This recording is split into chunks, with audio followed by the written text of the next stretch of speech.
আজ দুপুরে রান্না করতে করতে বরমশাই দেখছি অনেকগুলো ভেন্ডি নিয়ে চলে এসেছে বাজার থেকে। দেখে তো আমি অবাক। বললাম, তুমি যে ভেন্ডি খেতে পছন্দ করো না, তাহলে আমি কি বানাই বলো তো এগুলো দিয়ে?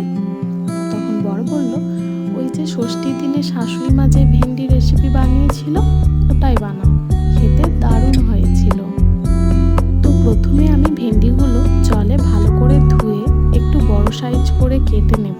তারপর এতে অল্প হলুদ, লবণ, কাশ্মীরি লঙ্কা ও বেসন দিয়ে ভালো করে মাখিয়ে নেব। তারপর একটা বাটিতে 2 চামচ সর্ষে ও 2 চামচ পোস্ত নিয়ে ও 2টো শুকনো লঙ্কা নিয়ে একটা পেস্ট বানিয়ে নেব। তারপর তেল গরম করে একটু হলুদ দিয়ে ভেন্ডিগুলো ভেজে তুলে নেব। তারপর তেলে একটু পাঁচফোড়ন দিয়ে হলুদ দিয়ে ওই পেস্টটা দিয়ে ভালো করে নেড়ে চেড়ে কিছুক্ষণ রান্না করে নেব। তারপর কাশ্মীরি লঙ্কা ও স্বাদ মতো লবণ দিয়ে ও সামান্য একটু চিনি দিয়ে ভেজে রান্না করে নেব। তারপর ভেন্ডিগুলো দিয়ে আর একটু কিছুক্ষণ রান্না